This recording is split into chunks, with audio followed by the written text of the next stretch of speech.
احتیاطی تدابیر لوگوں کو بتانی چاہیے، جہاں جہاں جس مرحلے میں لوگوں کو ضرورت ہو رہنمائی کی، ماہرین کو وہ رہنمائی کرنی چاہیے۔ لیکن اس کے ساتھ ساتھ ایک بات کو ضرور ذہن میں رکھیں کہ لوگوں کو نا امید ہونے سے بچایا جائے۔ ایسی باتیں معاشرے میں نہ پھیلائی جائیں جو نا امیدی کا سبب بنے۔ لوگوں کو امید بھی دلائی جائے، ان کی توجہ رب رسول کی جانب بھی کی جائے، انہیں یہ بھی بتایا جائے کہ تم نہ اپنی مرضی سے پیدا ہوئے، نہ تم نے اپنی مرضی سے اپنے آپ کو بڑا کیا، نہ اپنی مرضی سے تمہارے پاس صحت تھی، تو جس رب کریم نے پہلے نوازا تھا وہ اب بھی نوازے گا۔ لوگوں کی امیدوں کو نہ توڑا جائے، مایوسیاں نہ پھیلائی جائیں، پریشانیوں کو مزید نہ بڑھایا جائے۔ اچھی امید، اچھی خبر، اچھا پیغام،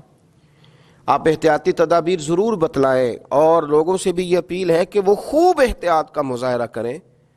لیکن یہ بات یاد رکھیں کہ کہیں مایوسی نہ پھیلائیں، کہیں خوف میں مبتلا نہ کریں، لوگوں کے اعصاب پر سواری نہ کریں، کسی جگہ کا بھی کوئی ایسا ماحول نہ بنائیں کہ جس سے یوں محسوس ہو کہ انسان کرب میں آ گیا، وہ ڈگمگانے لگا ہے، اس کی سوچیں لڑکھڑانے لگی ہیں۔ اللہ کے رسول صلی اللہ تعالی علیہ وسلم ہمیشہ امید دلاتے تھے۔ بڑے بڑے گناہگار جب آ کے سوال کرتے تھے کہ یا رسول اللہ صلی اللہ علیہ وسلم، حد ہو گئی گناہ کرنے والی، نافرمانی کے آخری درجے تک پہنچ گئے،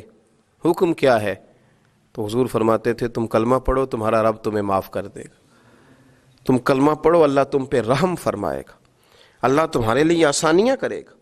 بڑے بڑے غریب لوگ جب دروازہ رسول پہ آتے تھے تو حضور ان کے لیے ہاتھ اٹھا کے کہتے تھے کہ اللہ تمہیں مالا مال کر دے گا، تمہیں اللہ نواز دے گا، تمہارے لیے آسانیاں کر دے گا۔ اور پھر جب بڑے کمزور لوگ، بڑے بیمار لوگ، بڑے مجبور لوگ، وجود نکاہت سے چور چور ہو گیا، اس طرح کے لوگ جب آتے تھے تو اللہ کے رسول صلی اللہ تعالی علیہ وسلم انہیں بھی امید دلا دیتے تھے، ان کے لیے بھی حضور صلی اللہ علیہ وسلم خیر والا معاملہ فرما دیتے تھے۔ حضرت سعد بن ابی وقاص رضی اللہ تعالیٰ عنہ ارشاد فرمانے لگے کہ میں اتنا بیمار ہو گیا کہ مجھے یوں لگا کہ اب اس بیماری سے اٹھ نہیں پاؤں گا، شاید اس بیماری سے میں انتقال کر جاؤں گا، اب میرے لیے شاید مشکل ہو جائے مزید آگے بڑھنا۔ ہاں فرماتے ہیں میری ایک ہی بیٹی تھی تو میں نے یہ ذہن بنایا کہ میں وصیت کر دوں اپنے مال میں سے، کچھ اللہ کے راستے میں دے دوں، کچھ بیٹی کو دے دوں۔ میں نے صحابہ کرام علیہم رضوان سے گزارش کی کہ کوئی حضور علیہ السلام کی بارگاہ میں عرض کرے کہ آپ کا غلام تکلیف میں ہے، اگر نظر کرم ہو جائے،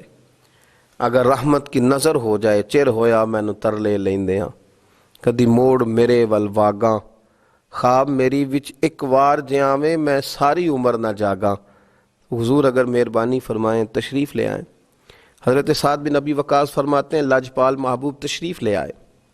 کرم نوازی فرمائی، تو حضور کو دیکھا میں کئی دنوں کا بیمار تھا تو میری آنکھیں برس پڑی، میں رو پڑا۔ میں نے عرض کی یا رسول اللہ صلی اللہ تعالی علیہ وسلم، شاید اس بیماری سے اٹھ نہ سکوں، ایک ہی بیٹی ہے، میرا ارادہ ہے کہ میں اپنا بہت سارا مال اللہ کے راستے میں خیرات کر دوں۔ تو حضور علیہ السلام نے نا مجھے وصیت کے بارے میں بہت ساری باتیں ارشاد فرمائیں، لیکن قربان جاؤں میں اٹھ کے کھڑا نہیں ہو پاتا تھا، میری ٹانگیں کانپتی تھیں۔ لیکن جب سرور کائنات علیہ السلام سے میں نے عرض کی نا حضور اب شاید بچ نہ سکوں گا، اس بیماری سے چلا جاؤں گا، حضور نے امید دلائی، اور نبی پاک صلی اللہ تعالی علیہ وسلم نے فرمایا سعد تمہیں کچھ بھی نہیں ہوگا، ابھی تو تمہاری وجہ سے اللہ اسلام کا نفع کرے گا، کفر کا نقصان کرے گا، ابھی تو بڑا کام کرنا ہے، اٹھ باندھ کمر کیوں ڈرتا ہے، پھر دیکھ خدا کیا کرتا ہے۔ فرمایا تم اپنے آپ کو مضبوط کرو قلبی طور پر۔ حضرت سعد بن ابی وقاص کہتے ہیں وہ حضور کی باتیں تھیں کہ میرے لیے قوت تھی، وہ ایک طاقت تھی، وہ ایک ایسی توانائی تھی جس نے میرے وجود میں حرارت پیدا کر دی۔ فرماتے ہیں کہ وہ بہت ساری دوائیاں جو کام نہ کر سکیں وہ کریم محبوب کے چند جملے کر گئے۔ حضرت سعد بن ابی وقاص کہتے ہیں حضور تو تشریف لے گئے، میں کئی دنوں سے اٹھ نہیں پا رہا تھا، لیکن تھوڑی دیر کے بعد ہی ظہر کی اذان ہوئی تو میں نے اٹھ کے کھڑے ہو کے نماز ادا کی۔ تو یاد رکھیں کہ مایوسی نہیں پھیلائیں، احتیاطی تدبیر بتائیں، لوگوں کو آگاہی ہونی چاہیے، ماہرین اطباء ڈاکٹرز کے مشورے پر صحیح طور پر پابندی کے ساتھ سختی کے ساتھ عمل ہونا چاہیے، پر توجہ تو اللہ کی جانب رکھنی ہے نا، ہمیں امیدیں تو رب سے وابستہ کرنی ہے نا، اہل ایمان کا شیوا تو یہی ہے۔ اللہ